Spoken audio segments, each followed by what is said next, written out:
Hello बच्चों, आज हम देखने वाले हैं वेग। अब तक हमने पढ़ा था चाल, औसत चाल क्या होती है, इसी संबंधित आज आगे हम पढ़ने वाले हैं वेग।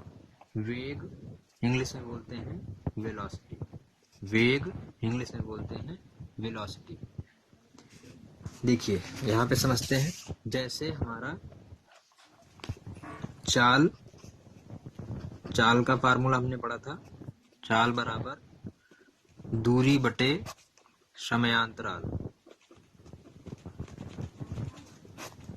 दूरी बटे समयांतराल। देखिए, अदिश राशियां और सदिश राशियां जब हमने पढ़ा था तो उसमें हमने जाना था दूरी अदिश राशि है और हमारी चाल भी अदिश राशि है। मतलब चाल और दूरी इनको प्रदर्शित करने के लिए हमें दिशा की आवश्यकता नहीं होती, केवल परिमाण की आवश्यकता होती है। जैसे चाल के लिए हम कह सकते हैं कि कोई 5 किलोमीटर की चाल से चल रहा है तो उसमें दिशा की कोई बात नहीं है। दूरी की बात करें कि किसी ने 5 किलोमीटर की दूरी तय की है ना, तो दिशा की कोई बात नहीं है। ये सारी हमारी अदिश राशियां हैं। इसी दूरी से संबंधित हमारी दूसरी राशि होती है विस्थापन, जो कि सदिश राशि है ना।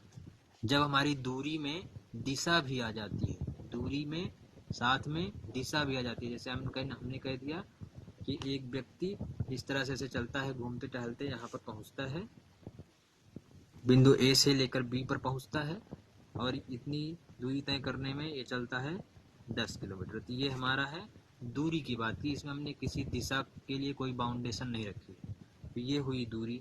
लेकिन जब हम सीधे एक दिशा में जाते हैं, सीधे ए से बी के लिए, तो एक दिशा में हमें चलना पड़ता है।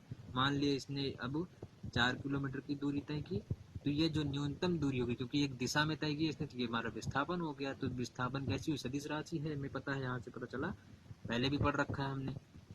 अब इसी तरह से बिल्कुल चाल से ही संबंधित होता है हमारा वेग। अंतर क्या है, ये अदिश राशि है और ये सदिश राशि है। कहने का मतलब कि जब चाल में ही हम दिशा की भी बात करेंगे, मतलब ऐसी चाल जिसमें दिशा भी हमारी शामिल हो जाए, तब हम उसे कहते हैं वेग। और इसको हम कैसे दिखाएंगे, वेग बराबर, जैसे दूरी बटे समयांतराल था, यहाँ लिखेंगे विस्थापन बटे समयांतराल।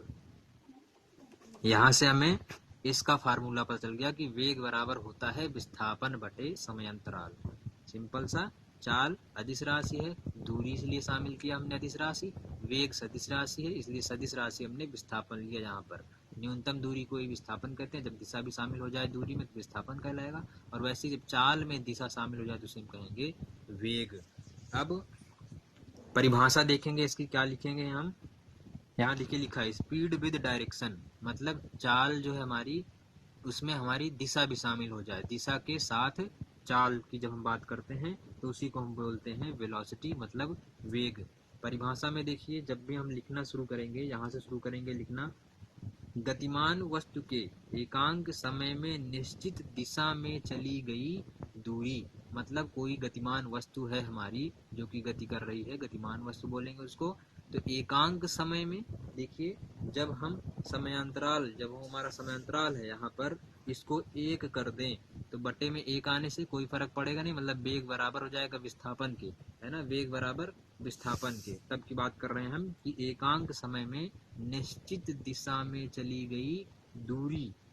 दिशा में चली गई दूरी मतलब दूरी के साथ दिशा, इसी को हम बोल सकते हैं अर्थात विस्थापन। विस्थापन को वेग कहते हैं। गतिमान वस्तु के एकांक समय में निश्चित दिशा में चली गई दूरी अर्थात विस्थापन को ही वेग कहते हैं। अब हम, क्योंकि वेलोसिटी है तो इसका पहला जो है v अक्षर, इससे हम इसको प्रदर्शित कर देते हैं, तो इसे v से प्रदर्शित करते हैं। यहाँ से फार्मूला अभी लिख के दिखाया था, वेग बराबर निश्चित दिशा में तय की गई दूरी बटे समयांतराल। जब दूरी लिखेंगे तो साथ में दिशा लिखना पड़ेगा, या फिर हम लिख सकते हैं वेग बराबर विस्थापन बटे समयांतराल। अब फार्मूला देखिए लिखने का सिंपल सा तरीका हम इस प्रकार से भी लिख सकते हैं कि v वेग को दिखा दिया, विस्थापन को हम दिखाएंगे डेल्टा s से और समयांतराल को डेल्टा t से। तो ये फार्मूला बनेगा हमारा v बराबर डेल्टा s अपान डेल्टा t। डेल्टा s अगर ऐसे क्यों दिखाते हैं, क्योंकि जैसे मान लीजिए एक कार है, इस तरह से चलना प्रारंभ करती है, इस सड़क पे चल रही है, अभी चलते वक्त एक बिंदु A है, यहाँ पहुंची है, अगले फिर कुछ दूर बाद चलती है तो बिंदु B पर पहुंच जाती है। तो मान लिया हमने कि इसने अभी तक कितनी दूरी तय की है, S1 दूरी तय की, आगे इसने S2 दूरी तय की, तो हमें डेल्टा एस क्या दिखाएगा कि इसके मध्य की दूरी, मतलब लिखना होगा डेल्टा एस बराबर निकालना होगा तो पूरी दूरी s2 यहाँ से लेकर के यहाँ तक की दूरी s2 और फिर यहाँ से यहाँ तक की दूरी हम घटा दें तो हमें ये वाली दूरी पता चल जाएगी। मतलब पूरे में से अगर इतना घटा दें तो हमें ये वाली दूरी पता चल जाती है। तो इसी को बोलते हैं डेल्टा एस। ठीक है, S2 minus S1, delta S मतलब अंतर है ये। इसी प्रकार डेल्टा टी क्या है कि मान लिया इसने यहाँ तक पहुँचने में T1 समय लिया और यहाँ तक पहुँचने में T2 समय लिया, तो इसमें कितना समय लगा, ए से बी तक में कितना समय लगा, तो वैसे ही इसको भी निकाल लेंगे, डेल्टा टी बराबर T2 माइनस T1। तो इस तरह से हम निकालते हैं, दिखाएंगे इसी तरह से, क्योंकि हम अंतराल, समय अंतराल मतलब चाहे समय अंतराल हो चाहे दूरी में जो अंतराल होता है, जो अंतर होता है, उसको हम दिखाने के लिए delta S upon delta T इस तरह से डेल्टा दिखाएंगे। तो यहाँ से फार्मूला मिल गया हमें v बराबर delta S upon delta T, लिख लेंगे इस तरह से। अब अभी बताया था वेग एक सदिश राशि, क्योंकि इसमें दिशा भी शामिल हो जाती है, सदिश राशि है। मात्रक देखिए, मात्रक कैसे होगा, विस्थापन दूरी ही है तो मतलब इसका मात्रक होता है मीटर और समय अंतराल का सेकंड। ठीक है, तो यहाँ से मात्रक हमें पता चलेगा मीटर प्रति सेकंड। ठीक है, वेलोसिटी का मीटर पर सेकंड मात्रक लिखेंगे।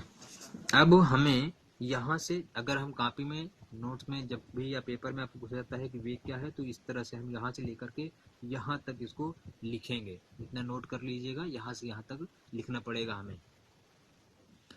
अभी इसमें क्या दिया हुआ देखिए, यदि वस्तु का वेग परिवर्तित कर दिया जाए तब वस्तु की चाल या गति की दिशा अथवा दोनों बदल सकती हैं। ठीक है, जब भी वेग में परिवर्तन कर दिया जाए, तो वेग हमें पता है हमारा जो चाल में केवल परिमाण की बात करते हैं, चाल में हम केवल परिमाण की बात करते हैं, जबकि वेग में हम परिमाण और दिशा दोनों की बात कर रहे हैं। तो परिमाण या दिशा दोनों में परिवर्तन आ सकता है, इसीलिए अगर परिमाण में परिवर्तन आएगा तो चाल में और गति की दिशा में भी दोनों में बदल सकती है हमारी। यह इसीलिए बात यहाँ पे किया गया, क्योंकि वेग में हमारा चाल और परिमाण, दिशा और परिमाण दोनों होता है। ठीक है, नॉलेज बूस्टर एक पॉइंट में यहाँ दे रखा है, कोई वस्तु एक सीधे पथ पर गति कर रही है तब इसके वेग का परिमाण वेग वस्तु की चाल के बराबर होगा। सिंपल सी चीज है, अगर हम एकदम सीधी सड़क पे मान लीजिए कोई कार चल रही है, तो क्योंकि दिशा समान ही है, दिशा में कोई परिवर्तन नहीं आ रहा है, इसलिए चाल और वेग का जो परिमाण है वो समान ही रहेगा। ठीक है ना, हम ये जिसे कहते हैं कि 50 किलोमीटर पर स्पीड से चल रही है, 50 किलोमीटर के वेग से चल रही है, वेलोसिटी से चल रही है, तो क्योंकि दिशा समान है, दिशा में कोई परिवर्तन नहीं हो रहा है, इसलिए वेग में कोई परिवर्तन नहीं होगा, तो चाल और वेग का जो परिमाण है वो बराबर होगा। इसीलिए यहाँ पे लिखा हुआ है कि जब सीधे पथ पर की बात करेंगे हम, जहाँ पर दिशा में कोई परिवर्तन नहीं होता। इसी तरह से जब हमने पढ़ा था चाल के प्रकार, चाल के बारे में जब, तो उसी में प्रकार पढ़ा था, तो उसी तरह से बिल्कुल वेग का प्रकार है, टाइप्स ऑफ वेलोसिटी में कई प्रकार के, जैसे जितने उसमें थे बिल्कुल उतने ही इसमें भी हम पढ़ेंगे। जैसे एक समान चाल पढ़ा था, यहाँ पर एक समान वेग पढ़ेंगे, यूनिफॉर्म वेलोसिटी। यदि कोई गतिमान वस्तु किसी निश्चित दिशा में, वहां पर दिशा की बात नहीं की थी, यहाँ पे दिशा की बात कर देंगे, केवल इतना अंतर है। यदि कोई गतिमान वस्तु किसी निश्चित दिशा में समान समय अंतराल में समान दूरी तय करती है तो उसका वेग एक समान वेग कहलाएगा। चाल वाले में जैसे पढ़ा था, है ना, समान समय अंतराल में समान दूरी तय करती है तो उसको चाल, एक समान चाल कहते हैं। यहाँ पर निश्चित दिशा की बात कर दी है खाली, बस उसके बाद सारी चीजें वही है। असमान वेग में, वेरिएबल वेलोसिटी में हमारी क्या होती है, यदि कोई गतिमान वस्तु निश्चित दिशा में समान अंतरालों में असमान दूरियां तय करती हैं तो असमान वेग कहेंगे। इसी प्रकार औसत वेग के बारे में बात करेंगे। औसत वेग में किसी वस्तु द्वारा किसी समय में तय किए गए कुल विस्थापन तथा विस्थापन तय करने में लगे कुल समय का अनुपात वस्तु का औसत वेग कहलाता है। जैसे चाल के बारे में पढ़ा था, कुल दूरी बटे कुल समय, तो वैसे औसत वेग बराबर कुल विस्थापन बटे कुल समय। यहाँ पर विस्थापन की बात कर देंगे, है ना, दूरी क्योंकि हमारी अदिश राशि है और विस्थापन सदिश राशि है, तो वेग की, जब हम चाल की बात करेंगे तो दूरी ले लेंगे और कुल दूरी उसी तरह से जब औसत वेग की बात करेंगे तो वहाँ पर कुल विस्थापन ले लेंगे। बस इतना अंतर है, बाकी सारी चीजें सेम रहेंगी वैसे ही। इसी तरह से यहाँ लिखा है, यदि किसी वस्तु के वेग निश्चित दिशा में एक समान दर से परिवर्तित हो रहा हो, एक समान दर से परिवर्तित हो रहा हो, ठीक है ना, एक समान दर से परिवर्तित हो रहा हो, तब हम ये वाला फार्मूला लगा सकते हैं, औसत वेग बराबर प्रारंभिक वेग प्लस अंतिम वेग बटे 2, है ना। शुरुआती वेग जैसे हमने यहाँ पे देख लिया, यहाँ पर जैसे इसी पर दिखाया था अभी हमने कि इस बिंदु पर मान लीजिए जो वेग है v1 है और इस बिंदु पर v2 है, तब यहाँ पर इसका जो औसत वेग होगा v1 प्लस v2 दो हैं, एक दो, तो जितने रहते हैं उतने से भाग कर देंगे। दो की हम बात करें, प्रारंभिक प्लस अंतिम बटे दो, ठीक है।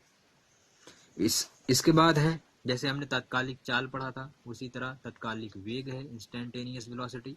किसी कण पर अत्यंत सूक्ष्म समय अंतराल में, जब हम बहुत थोड़े समय की बात करते हैं, तब के लिए, जैसे हमने पढ़ा था उसमें चाल में, तात्कालिक चाल के बारे में, बहुत थोड़े समय के लिए जब करते हैं तब वहां पर हम लेते हैं।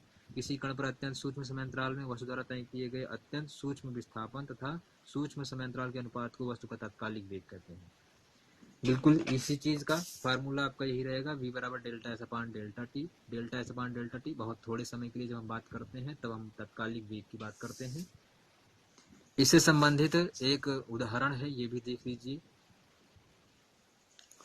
एक कार का वेग ए से, जो अभी हमने यहाँ पढ़ा ये वाला, एक समान दर से जब परिवर्तित हो रहा हो तब औसत वेग कितना होगा। उसी संबंधित एक प्रश्न है, एक कार का वेग 2 सेकंड में 100 मीटर पर सेकंड से 40 मीटर पर सेकंड हो जाता है, कार का औसत वेग ज्ञात करो। सिंपल सा है, प्रारंभिक वेग 100 मीटर पर सेकंड, अंतिम वेग 40 मीटर पर सेकंड, ठीक है। प्रारंभिक वेग, अगर हम प्रारंभिक वेग को हमेशा ध्यान रखेंगे, हम यू से दिखाएंगे इसको। प्रारंभिक वेग को यू से दिखा रहे हैं, इसको लिख लिया 100 मीटर पर सेकंड, और अंतिम वेग को वी से दिखाएंगे तो 40 मीटर पर सेकंड। तो कार का औसत वेग फार्मूला वही u plus V upon two, ठीक है, या v1 plus V two upon two कर सकते हैं, जो भी करना चाहिए। तो 100 प्लस 40 बटे दो, 140 बटे दो, 70 मीटर पर सेकंड। मीटर पर सेकंड मात्रक होता है, मात्रक लिखना नहीं भूलेंगे, मात्रक अवश्य लिखेंगे, ठीक है। तो इस तरह से हमारा ये आज खत्म होता है, आगे कल पढ़ेंगे।